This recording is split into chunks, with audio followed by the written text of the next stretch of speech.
ushembe unyazwezu lapha emzini wakhe ekhaya emphefumulo abakade umuzi wakhe abashumayeli bathatela uthi bonke abantu abayi ngobulili babo ngoba sokuyisikhathi sokumama celakala yonke inhlalisuthi iye ngancane eceleni kwethempeli lapho imayela khona bese kuthi inhlalisuthi esebenza endlini emzini kaNkulunkulu uNyazi ePhalisi ilinde khona isimawu sabo siza kubo bese kuthi yonke inkundungudu omama bacelwa ukuthi babuye ngancane celeni kwethempeli lapho bemayela khona bese kuthi bonke abasemfuleni baphume bonke basukane ngobulili babo bazoma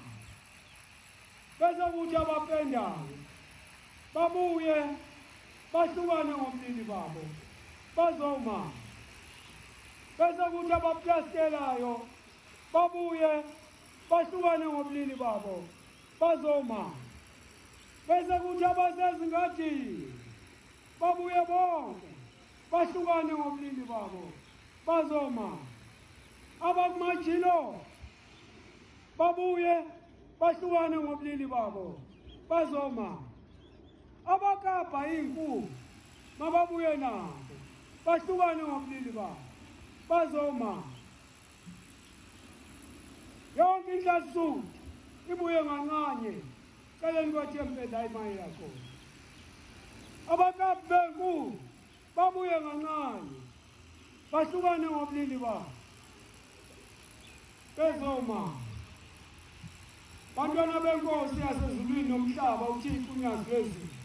lapha-ke ekhaya emphefumulo uyakulalela izwi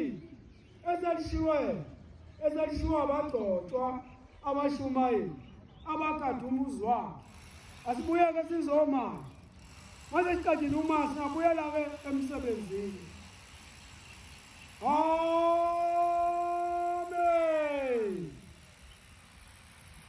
amen.